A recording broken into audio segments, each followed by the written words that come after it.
ऐतिहासिक दिन है और वास्तव में लाल आतंक का ये आदमखोर एक्सपेक्टेड था मारा जाना, क्योंकि आप वैलेट पे भरोसा नहीं करते, बुलेट पे भरोसा करते। ये ज्वाइंट जो एफर्ट है और कोऑर्डिनेशन है स्थानीय प्रशासन का, सुरक्षा बल का, डीआरजी के जवान का, स्टेट गवर्नमेंट और सेंट्रल गवर्नमेंट, उसके परिणाम स्वरूप आप देख रहे हैं कि जिस प्रकार से सफलता हमारे सुरक्षा बलों को मिल रही है। वास्तव में आपने एक बात बहुत सही कही, ये सच्ची श्रद्धांजलि है उन सभी शहीद जवानों के परिवारों के प्रति, जो आम जनता को इन्होंने मारा था उनके प्रति ये सच्ची श्रद्धांजलि है। और हिडम्बा का मारा जाना ये अपने आप में ये कहता है कि बस्तर अब खुली हवा में सांस लेने को मचल रहा है। और ये परिणाम आपके समक्ष है कि जिस प्रकार से इसने 2010 की बात हो, 13 की बात हो, लगातार कई ऐसे घाव जख्म बस्तर में और छत्तीसगढ़ को दिए हैं।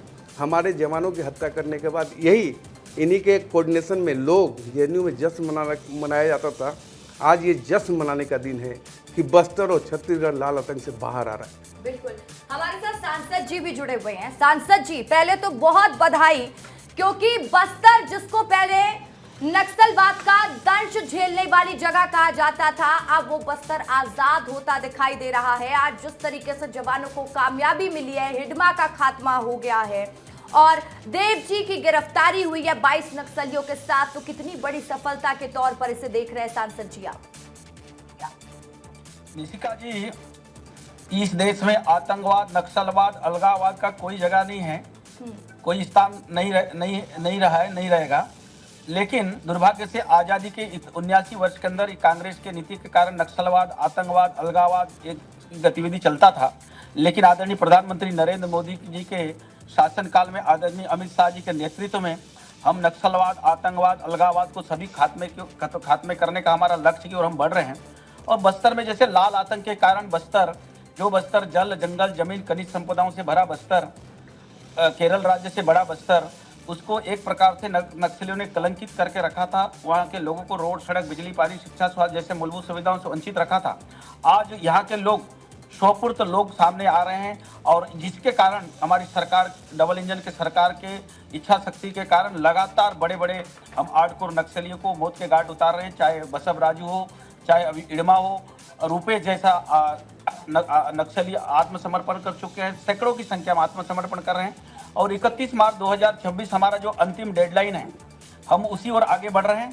और 31 मार्च 2026 के बाद बस्तर जल, जंगल, जमीन, खनिज संपदाओं के नाम से जाना जाता है, वो बस्तर स्वर्ग से सुंदर बनेगा और विश्व में एक अलग अपना स्थान बनाएगा। चाहे पर्यटन की दृष्टि से हो, चाहे यहाँ बैलाडीला का लोहा माइंस है या लोहा टीना हो रहे हैं। इस प्रकार से ये बस्तर से लाल आतंक का खात्मे की ओर हम बढ़ रहे हैं। हमारे बहादुर जवानों को मैं बहुत बहुत बधाई देता हूँ, शुभकामनाएं देता हूँ।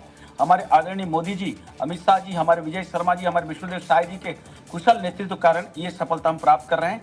ये हमारे लिए खुशी का क्षण है। बस्तर के लिए एक ऐतिहासिक दिन आज साबित होगा। बिल्कुल, हमारे साथ संजीव शुक्ला जी भी है कांग्रेस पार्टी का पक्ष रखने के लिए। संजीव जी, देखिए, आज राजनीतिक विषय नहीं है, क्योंकि छत्तीसगढ़ ने सबसे ज्यादा नक्सलवाद का दंश झेला है, आप लोग सब जानते हैं इस बात को। अगर हम झीरम घाटी के उस हादसे को याद करेंगे जब कई कांग्रेस के लीडर मारे गए थे, हिडमा उसमें भी शामिल था, आज उसी हिडमा को मार दिया गया है, क्या कहेंगे शुक्ला जी? रशिका जी, आपके चैनल के माध्यम से समस्त हमारे व्यूअर्स को जय जोहार, नमस्कार। बेशक इसमें कहीं कोई दो राय नहीं, दो मत नहीं है कि कांग्रेस से ज़्यादा पीड़ा इस बात को कोई नहीं समझ सकता। हमने हमारी पूरी पुरखौती को इस नक्सलवाद के उसमें खोया है, झीरम में खोया है, इसके पहले भी कई सारी नक्सल गतिविधियों में खोया है। तो बेशक हमारे जवानों को बहुत सारी शुभकामनाएं, बहुत बधाई। उन्होंने आज ऐसे एक नक्सल के बड़े लीडर को मार गिराया, जिससे वाकई बस्तर की जनता नहीं अपितु आसपास की जो जितने भी हमारे नेबर राज्य हैं वहाँ के लोग भी परेशान थे। तो इस ऑर्गेनाइज्ड क्राइम के नक्सली को मार गिराना एक वाकई में हमारे सभी हमारे सुरक्षा बलों को बहुत बहुत शुभकामनाएं, बधाई।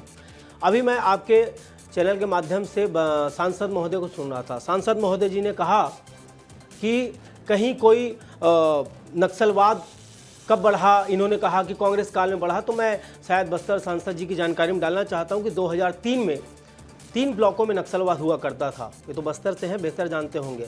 3 ब्लॉकों में नक्सलवाद हुआ करता था। रमन सिंह जी की 15 साल की सरकार में 3 ब्लॉक से बढ़कर के कई जिले, कई संभाग तक नक्सलवाद पहुंचा। तो किसकी सरकार में पहुंचा? रमन सिंह जी की 15 साल की सरकार में पहुंचा। इसी 15 साल की सरकार में चाहे झीरम हो, चाहे चिंतलनार हो, चाहे जितनी बड़ी घटनाएं आप जानती होंगी, आपने दिखाया होगा अपने चैनल के माध्यम से, ये सारी बड़ी घटनाएं इसी 15 साल के कार्यकाल में हुई, रमन सिंह जी कार्यकाल में हुई। तो यहाँ पे बस्तर सांसद जी को इस पर भी अपना वक्तव्य देना चाहिए और बताना चाहिए कि क्यों 3 ब्लॉक से लेकर के पूरे संभाग में नक्सलवाद पहुंचा।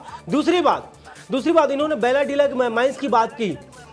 अगर इस नक्सलवाद के खत्म होने के बाद मैं तो चाहता हूं कि हक अधिकार केवल आदिवासियों को मिले, लेकिन बस्तर सांसद जी बताना चाहेंगे क्यों वो मूक दर्शक बने रहे जब बेलाडीला की 1A, मैडम सिर्फ 10 सेकंड, बेलाडीला माइंस की 1A 1B एक व्यापारी को 50 साल की लीज में दी जाती है।